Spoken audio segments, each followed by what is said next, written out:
El retrato oval, Edgar Allan Poe. El castillo al cual mi criado se había atrevido a entrar por la fuerza, antes de permitir que, gravemente herido como estaba, pasara yo la noche al aire libre, era una de esas construcciones en las que se mezclan la lobreguez y la grandeza, y que durante largo tiempo se han alzado cejijuntas en los Apeninos, tan ciertas en la realidad como en la imaginación de Mrs. Radcliffe. Según toda la apariencia, el castillo había sido recién abandonado, aunque temporariamente. Nos instalamos en uno de los aposentos más pequeños y menos suntuosos. Hallábase en él una apartada torre del edificio. Sus decoraciones eran ricas, pero ajadas y viejas. Colgaban tapices de las paredes, que engalanaban cantidad y variedad de trofeos heráldicos, así como de un número insólitamente grande de vivaces pinturas modernas en marcos con arabescos de oro. Aquellas pinturas, no solamente emplazadas a lo largo de las paredes, sino en diversos nichos que la extraña arquitectura del castillo exigía, despertaron profundamente mi interés, quizá a causa de mi incipiente delirio. Ordené, por tanto, a Pedro que cerrara las pesadas persianas del aposento, pues era ya de noche, que encendiera las bujías de un alto candelabro situado a la cabecera de mi lecho, y corriera de par en par las orladas cortinas de terciopelo negro que envolvían la cama. Al hacerlo así, deseaba entregarme, si no al sueño, por lo menos a la alternada contemplación de las pinturas y al examen de un pequeño volumen que habíamos encontrado sobre la almohada y que contenía la descripción y la crítica de aquellas. Mucho leí, e intensamente miré. Rápidas y brillantes volaron las horas, hasta llegar la profunda medianoche. La posición del candelabro me molestaba, pero, para no incomodar a mi amodorrado sirviente, alargué con dificultad la mano y lo coloqué de manera que su luz cayera directamente sobre el libro.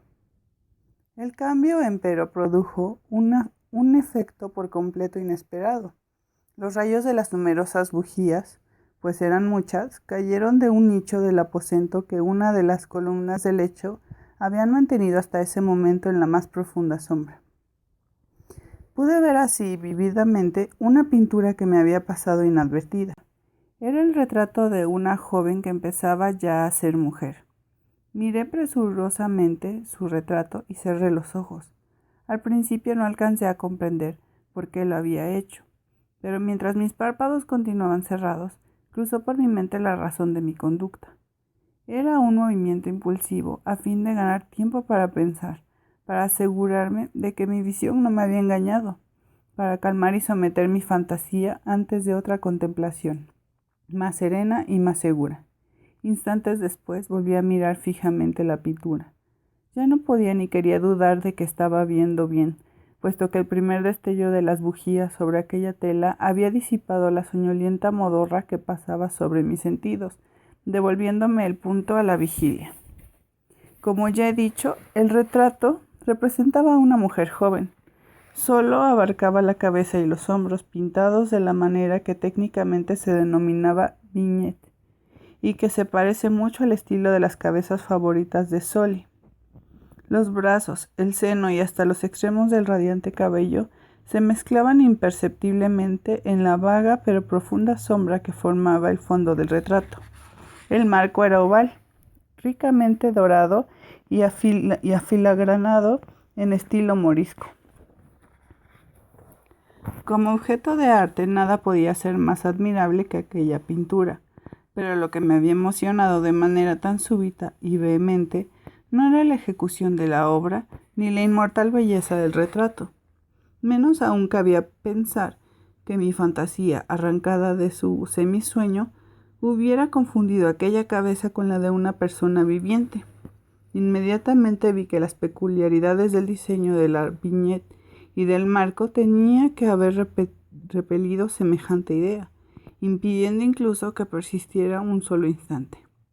Pensando intensamente en todo eso, Quedéme tal vez una hora a medias sentado, a medias reclinado, con los ojos fijos en el retrato.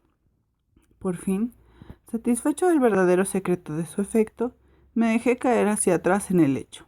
Había descubierto que el hechizo del cuadro residía en una absoluta posibilidad de vida en su expresión que, sobresaltándome al comienzo, terminó por confundirme, someterme y aterrarme.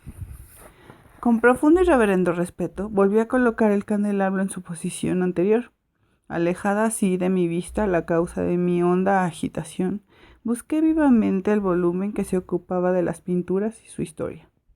Abriéndolo en el número que se designa al retrato oval, leí en él las vagas y extrañas palabras que siguen.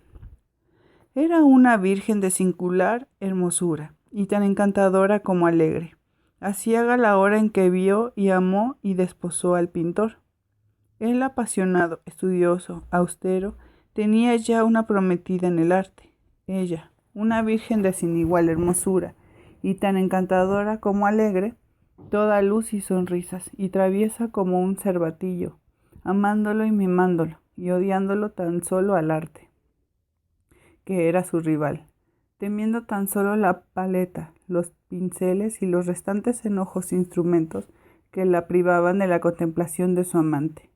Así para la dama, cosa terrible, fue oír hablar al pintor de su deseo de retratarla, pero era humilde y obediente, y durante muchas semanas pasó dócilmente en el oscuro y elevado aposento de la torre, donde solo desde lo alto caía la luz sobre la pálida tela.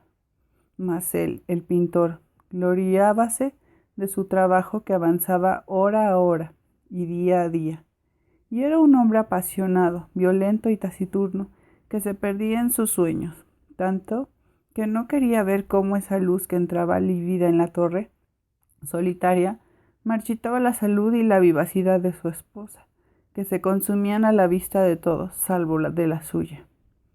Mas ella seguía sonriendo sin exhalar queja alguna, pues veía que el pintor, cuya nombradía era alta, trabajaba con un placer fervoroso y ardiente, bregando noche y día para pintar aquella que tanto le amaba y que, sin embargo, seguía cada vez más desanimada y débil.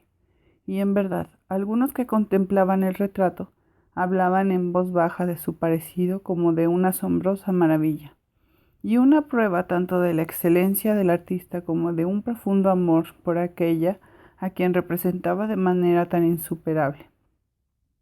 Pero a la larga, a medida que el trabajo se acercaba a su conclusión, nadie fue admitiendo ya en la torre, pues el pintor habíase exaltado en el ardor de su trabajo y apenas se apartaba los ojos de la tela, incluso para mirar el rostro de su esposa, y no quería ver que los tintes que aparecían en la tela eran extraídos de las mejillas de aquella mujer sentada a su lado, y cuando pasaron muchas semanas y poco quedaba por hacer, salvo una pincelada en la boca y su matiz en los ojos, el espíritu de la dama osciló, vacilante como la llama en el tubo de la lámpara.